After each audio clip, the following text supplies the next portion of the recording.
In a quiet village nestled in the hills, lived an old woman named Mira. She was known for her unusual habit. Mira rarely spoke. When she did, her words were measured, calm, and laced with wisdom. People often wondered about her silence. Some thought she was strange, while others believed she had secrets that only silence could guard. Mira's home was a small cottage on the edge of the village, surrounded by a lush garden. The garden thrived with flowers of every hue, herbs with medicinal powers, and fruit trees laden with abundance. Villagers whispered that Mira's garden flourished because she whispered to her plants at dawn, a ritual nobody had ever witnessed.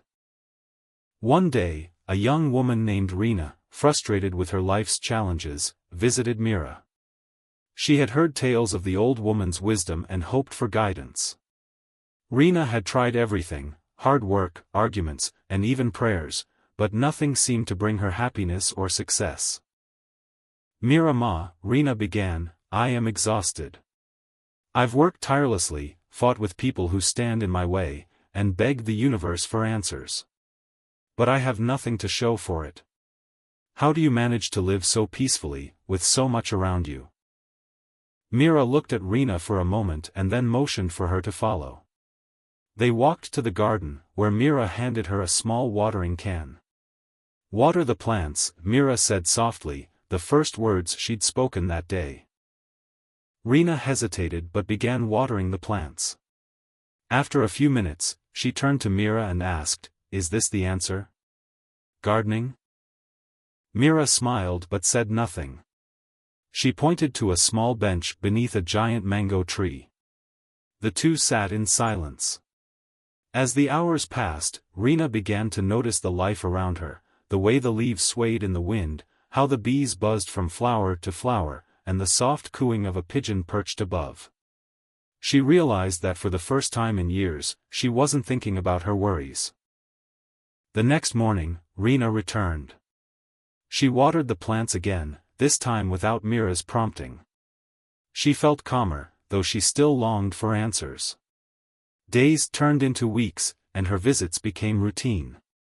Each day, Mira would guide her to perform small tasks in silence, grinding herbs, pruning roses, or sitting quietly under the trees.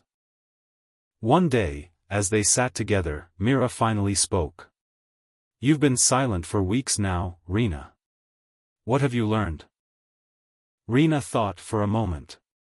"I've learned to notice things, to observe rather than react. My heart feels lighter, though my problems remain." Mira nodded. "Silence is not just the absence of words, it is the presence of awareness.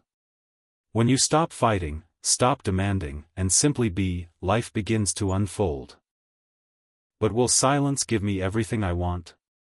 Rina asked, still skeptical. "Everything you need," Mira corrected. "Desires are endless, but needs are simple. When you quiet the noise within, you make space for what truly matters." Years later, Rina became the village's most sought-after herbalist. Her once hectic life had transformed into one of contentment and purpose. She credited her change to Mira, who remained the same quiet, wise woman she had always been. As for Mira, she continued to tend her garden, her silent wisdom echoing through the lives she touched. And though she spoke rarely, her message lived on: be silent, and you will get everything in life, not through noise, but through understanding.